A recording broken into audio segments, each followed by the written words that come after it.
Black hole space में मौजूद एक रीजन है जहां गुरुत्वाकर्षण इतना मजबूत है कि कोई भी पार्टिकल्स यहाँ तक कि इलेक्ट्रोमैग्नेटिक वेव्स यानी लाइट भी इससे बच नहीं सकता है।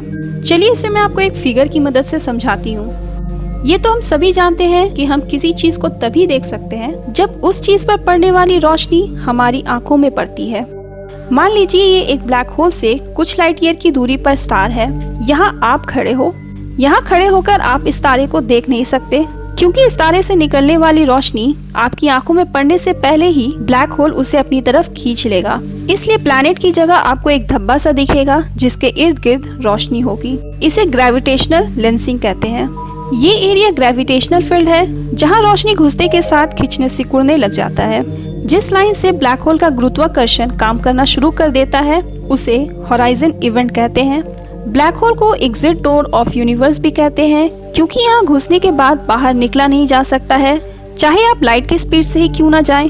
ब्लैक होल के सेंटर को सिंगुलैरिटी कहते हैं जहाँ पर मैटर नष्ट हो जाता है, बल्कि यहाँ स्पेस टाइम कुछ भी नहीं है। यहाँ से फिजिक्स को एक नया मोड़ मिल सकता है। ब्लैक होल के नजदीक पहुँचते ही टाइम धीरे हो जाता है। वैसे तो ब्लैक होल जैसी कोई चीज हमारे स्पेस में है, इस पर सबसे पहले जॉन माइकल ने कहा था, लेकिन ब्लैक होल पर modern research Einstein revolutionary theory of gravity से शुरू हुई। साइंटिस्ट ने आइंस्टाइन की इस थ्योरी की मदद से ब्लैक होल का एक पिक्चर डेवलप किया। थ्योरी के हिसाब से हम किसी भी चीज को, यहाँ तक कि एक चट्टान को भी ब्लैक होल में बदल सकते हैं। बस उसके आकार को एकदम कम कर देना होगा, लेकिन उसका मास और ग्रेविटी दोनों उतना ही रहना चाहिए। मतलब हमारे सूर्य को अगर बालू के कण के बराबर बदल दिया जाए, लेकिन उसकी ग्रेविटी और वजन सूर्य के बराबर ही हो, तो वो भी एक ब्लैक होल बन जाएगा। जैसे जैसे आप ब्लैक होल के नजदीक जाएंगे, वक्त का गुजरना धीरे हो जाएगा। आइंस्टाइन की एक थ्योरी के हिसाब से हर वो हेवी बॉडी, यहाँ तक कि हमारी पृथ्वी में भी ये इफेक्ट प्रोड्यूस होता है,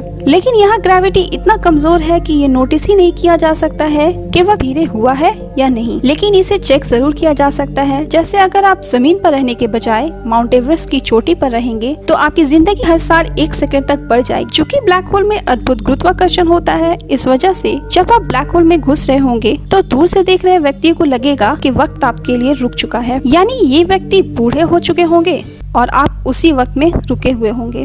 अभी सिर्फ हमारे मिल्की वे गैलेक्सी में ही 10 करोड़ ब्लैक होल्स हैं, जो कि ग्रहों की तरह छोटे बड़े सभी आकार में मौजूद हैं। हमारी पृथ्वी से सबसे नजदीक ब्लैक होल V4641 SDR है, जिसका नाम उसके ऑर्बिट करने वाले तारे के नाम पर रखा गया है। वैसे आप ये जान लीजिए कि ब्लैक होल को ढूंढा कैसे जाता है। चूँकि ब्लैक होल काले घने होते हैं, इसलिए इन्हें इनके इर्द गिर्द घूमने वाले गैसेस और ग्रहों की मदद से ढूंढा जाता है, जो इन काले होल्स का चक्कर काटते हैं। V4641 SDR ब्लैक होल का वजन सूरज से 2 से 3 गुना ज्यादा है, लेकिन ये बस 5 से 5.5 किलोमीटर जितना ही चौड़ा है। आप समझ ही सकते होंगे ये कितना डेंस होगा।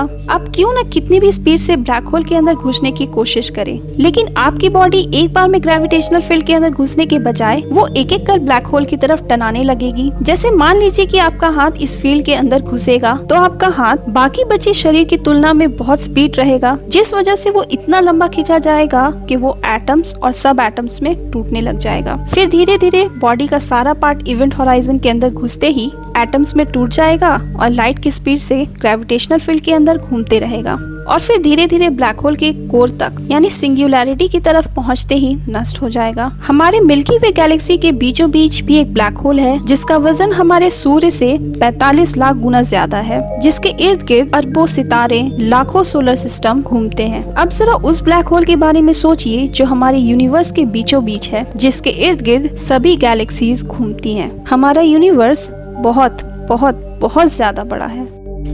अगर आपको हमारा ये वीडियो पसंद आया हो तो प्लीज इसे लाइक, शेयर और सब्सक्राइब जरूर कीजिएगा।